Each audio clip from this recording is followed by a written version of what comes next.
Plenty Valley FM presents Sig's Flicks.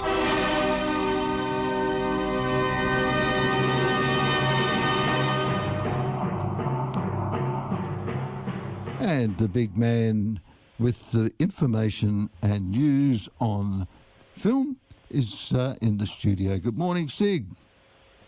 Yes, good morning, Bill. And as I intimated before last week, we've got a run-through of the big film releases.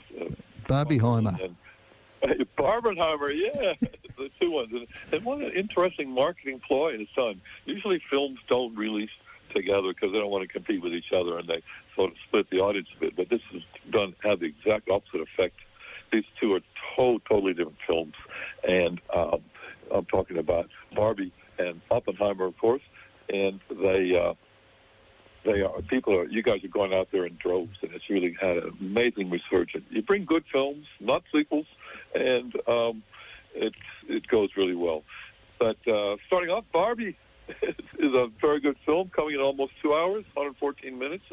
It's a real good film. I hope this doesn't miss out on some awards and recognition because it's very light and fluffy.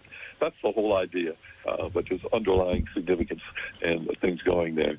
Written very well by Greta Gerwig and Noah Baumbach. Something to do during COVID-19 lockdowns. They've done well on this one. Did you take your Ken doll with you? I did not, and I refrained from wearing pink in public, I'll be honest, Bill. But the worldwide shortage of fluorescent pink is a bit of a marketing ploy, but still, it was a good one because people are talking about that. And you still got your pink socks. Oh, no, you weren't meant to tell people that. But, Barbie's been with us since March 9, 1959, way back then. And such a good role of playing Barbie from Australian Margot Robbie, who also co-produces this. And she's really scored well on that one. Ryan Gosling playing the main Ken. There's lots of Barbies in Barbie World and lots of Kens.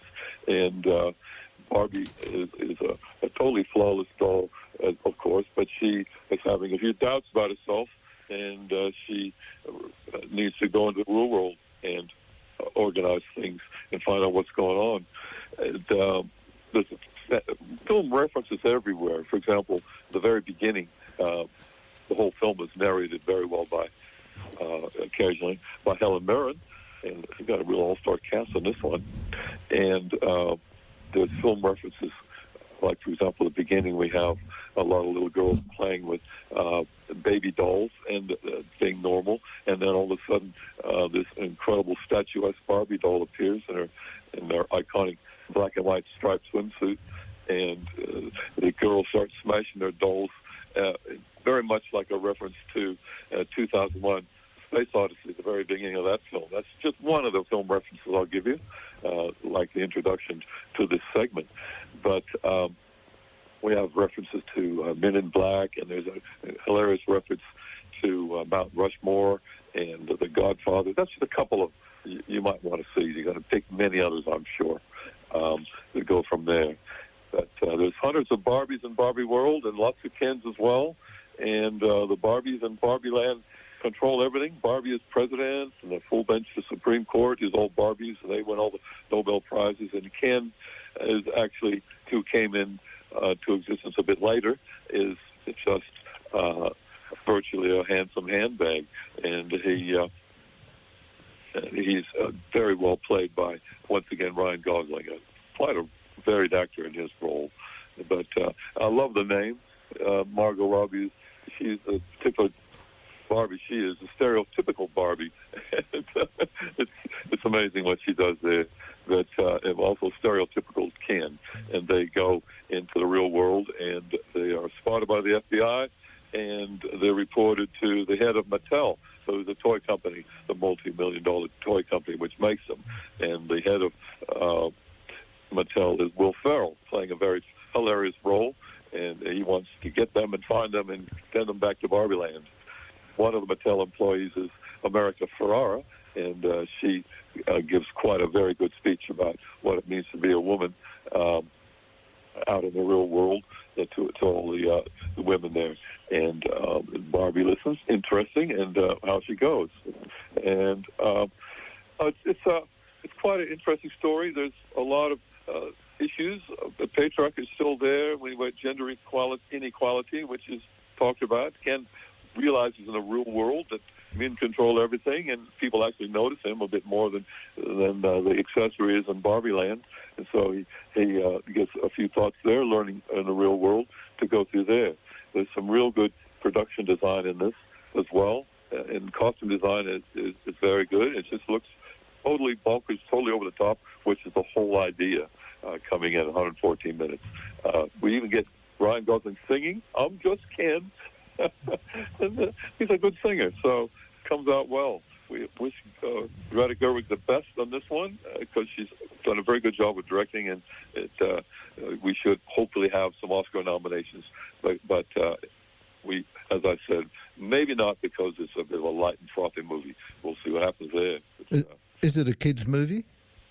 No, it's for everyone, really. There's a lot of, as I say, it's gender equality and issues and things going on with the various. There's even a dig at Mattel and the multi-glomerate as how things in the real world and personal identity and feeling good about yourself. It can be for the kids a little bit, but there's a lot of depth in it as well if you look carefully. It goes so fast and there's so much happening there. You got to really pay attention. So definitely not. So how's Oppenheimer? Well, yes, Oppenheimer next, totally different. And this is a good in its own way as well. We have Christopher Nolan is back after doing so well in several films, including Dunkirk. Everyone wants to work with Christopher Nolan's film because he's a good director and does some good work. And we have Matt Damon, for example, told his wife he's going to take a break from filming. The only thing that was going to take him out of having his break was getting a call from Chris Nolan to go in a film. Well, that actually did happen, and we do have Matt Damon in this one. So he's good in his role in this one, playing the head of the. He's looking after.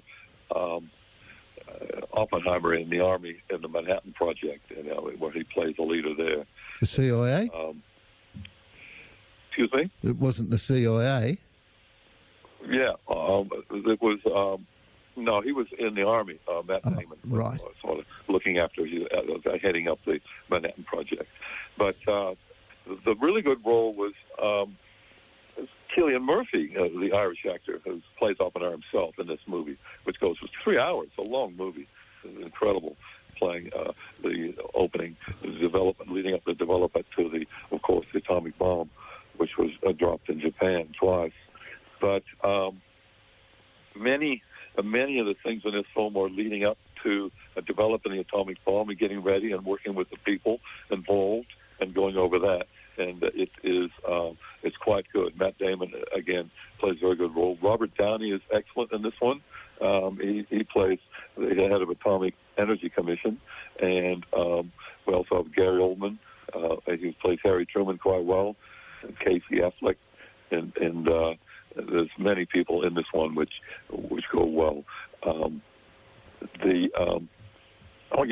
Matt Damon, again, is a U.S. Army colonel in charge of that Manhattan Project. But it's a lot of it leading up to the actual test blast in 1945 in the New Mexico desert. It was very good. So Emily Blunt, underused in this role as Oppenheimer's wife, and she was involved in this one. So recommended to many as well, coming in at 3 hours.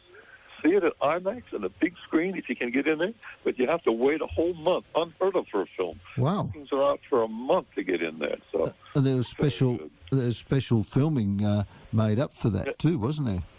Yeah, well, he didn't use any CGI effects for many of the things. He wanted to use real effects, real bombs in the actual blast, but there were some special effects, digital effects, some other areas. But that was quite good work from from Nolan there in this film. Right. Now, just a few minutes left. Let's have a little chat about the Miracle Club. Yeah, we go from 1940s to the 1960s. Yeah, getting right down. I tell you, it's an incredible film. This one, which I really liked, in '67 in Dublin, we have several women who have been friends for life, and they are looking at winning a trip to Lourdes in the very south of France to see where the first time the Saint Benedict, the nun who witnessed a miracle, one of the first ones, and they want to sort of go there to have their own healing situations organized. And there's a lot of background noise and a lot of history that comes through. These women have been together for a long time, and they are mourning the death of one of their friends whose daughter comes, and they haven't seen her in many, many years. She comes back, and it's just a little bit late to see her mother before she dies. And a lot of historical things come back, and sort of background simmering emotions. And we have these women, which are a little bit resentful towards the lovely Laura Lindley character, but things come out which are not necessarily true, and as we go through, we have incredible roles from the husbands who are a little bit hard to look after themselves, and it's a little difficult for them to leave. But this is a gorgeous film, and it's a really good work from older people like Maggie Smith. Very good job when they go and find themselves and find a little bit of redemption, and things get a bit resolved a bit from what has happened in the past. Recommended once again at 91 Minutes, The Miracle Club, Bill. Beautiful. So that one was a comfortable movie about relationships with great performances by all. It was, yeah. That's very, very good. Also, Kathy Bates, I might mention, because she's so good in this one. It's a real ensemble cast between many of these women as they try and come to grips with their past and try and make restitution with themselves. And one of the ideologies of this one is that it took the two of the producers about 18 years to get the project over the screen. Yeah, it was a bit difficult there, so they did well. Beautiful.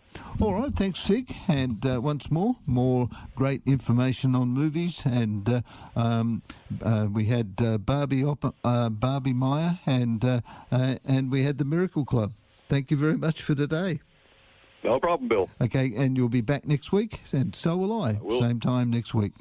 Bye. Thank you. Bye for now.